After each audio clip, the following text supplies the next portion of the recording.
Assalamualaikum warahmatullahi wabarakatuh. Pada kesempatan kali ini saya akan sedikit menjelaskan mengenai pendekatan saintifik dalam pembelajaran bahasa Arab. Yang pertama kita bahas yaitu mengenai pengertian dari saintifik. Saintifik yaitu merupakan kerangka ilmiah pembelajaran yang diterapkan pada kurikulum 2013. Proses pembelajaran ini dapat dikatakan sama dengan proses pembelajaran ilmiah karena di dalamnya terdapat tahapan-tahapan, terutama dalam kegiatannya. Begitupun pendekatan saintifik ini juga dapat dikatakan sebagai pengembangan dalam hal religi, sosial, pengetahuan, dan keterampilan. Dalam pengaplikasian materi pembelajaran, pendekatan saintifik menjadikan peserta didik sebagai subjek pembelajaran, bukan lagi sebagai objek pembelajaran. Dalam hal ini, guru hanya sebagai fasilitator dan motivator saja. Dalam artian, guru tidak perlu lagi menjelaskan semua yang ada dalam materi pelajaran. Perlu diketahui, pendekatan saintifik sudah digunakan oleh Amerika pada akhir abad ke-19. Di Indonesia sendiri, pendekatan saintifik sebenarnya sudah diadopsi pada kurikulum 1975. Pada saat itu, di Indonesia, pendekatan saintifik dikenal dengan istilah learning by doing. Adapun pengertian pendekatan saintifik menurut para ahli yang pertama dikemukakan oleh Kemendikbud 2014, pembelajaran yang menggunakan kaidah keilmuan dengan membuat serangkaian kegiatan aktivitas, di antaranya yaitu yang pertama yaitu pengumpulan data melalui observasi, kemudian yang kedua yaitu menanya atau berupa eksperimen, dan yang ketiga yaitu mengolah informasi atau data tersebut, dan kemudian yang terakhir mengkomunikasikannya. Selanjutnya yaitu pendekatan saintifik menurut Rusman. Menurut Rusman, pendekatan saintifik yaitu merupakan pendekatan pembelajaran yang memberikan kesempatan kepada siswa secara luas untuk melakukan eksplorasi dan kolaborasi pada materi yang dipelajari. Selain mengeksplorasi dan kolaborasi, siswa juga diberi kesempatan untuk mengaktualisasikan kemampuannya melalui kegiatan pembelajaran yang telah dirancang oleh guru. Jadi, kegiatan rancangan guru itu bisa dimanfaatkan oleh siswa. Pendekatan saintifik.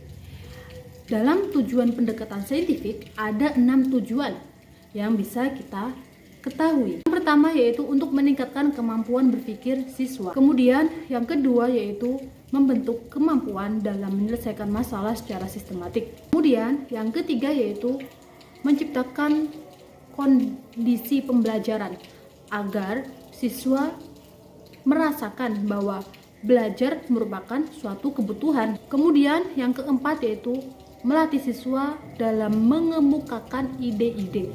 Kemudian yang kelima yaitu meningkatkan hasil belajar siswa. Dan yang keenam atau yang terakhir yaitu mengembangkan karakteristik siswa. Kemudian selanjutnya yang akan saya bahas yaitu mengenai karakteristik pendekatan saintifik.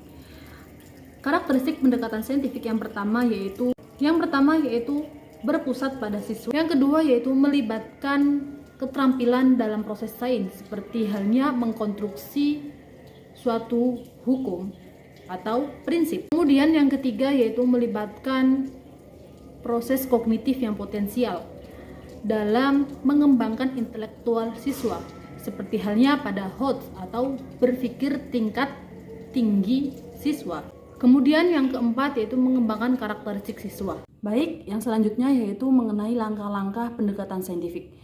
Dalam langkah-langkah pendekatan saintifik ini ada beberapa langkah-langkah yang harus ditempuh menurut Peraturan Pemerintah Pendidikan dan Kebudayaan Nomor 81/A Tahun 2013 Lampiran ke-4. Dalam proses pembelajaran menggunakan pendekatan saintifik ini memiliki 5 kegiatan. Yang pertama yaitu mengamati, yang kedua yaitu menanya, yang ketiga mengumpulkan informasi atau eksperimen, yang keempat yaitu mengolah informasi, dan yang kelima mengkomunikasikan. Baik, di sini saya akan menjelaskan mengenai langkah-langkah pembelajaran menggunakan pendekatan saintifik yang ada 5 tadi.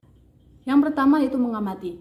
Dalam hal ini, peserta didik diharapkan menyaksikan apa yang telah disajikan oleh guru, misalnya seperti video, film, atau gambar-gambar yang terkait dengan materi pembelajaran. Pengamatan juga dapat dilakukan pada saat guru melakukan simulasi. Dan yang selanjutnya, yang kedua yaitu menanya. Setelah peserta didik mengamati apa yang telah ditampilkan oleh guru, kemudian peserta didik diminta untuk merumuskan pertanyaan atas materi yang sudah ditampilkan oleh guru tersebut. Setelah peserta didik mendapatkan pertanyaan, dari pertanyaan tersebut peserta didik diharapkan akan lebih memperhatikan materi, serta dalam hal ini peserta didik juga mampu mencari jawaban atas pertanyaan yang sudah dirumuskan.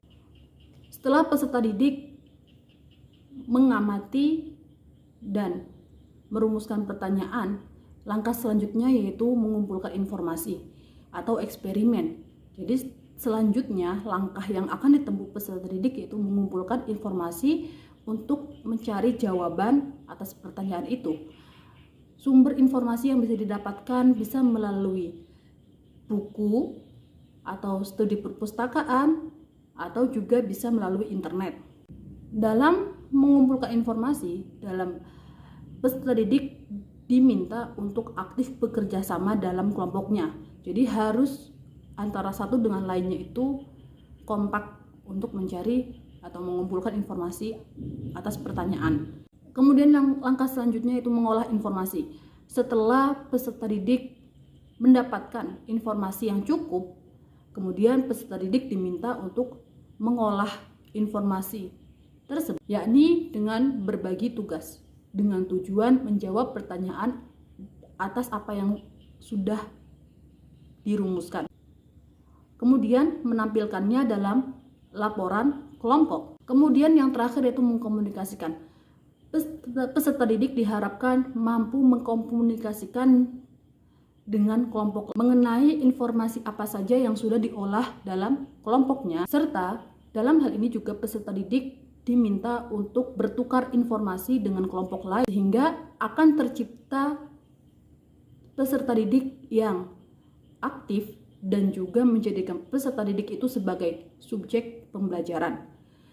Dalam hal ini, mengkomunikasikan adalah merupakan inti dari kegiatan pendekatan saintifik. Baik, mungkin cukup sekian dari saya mengenai pendekatan saintifik. Kurang lebihnya mohon maaf.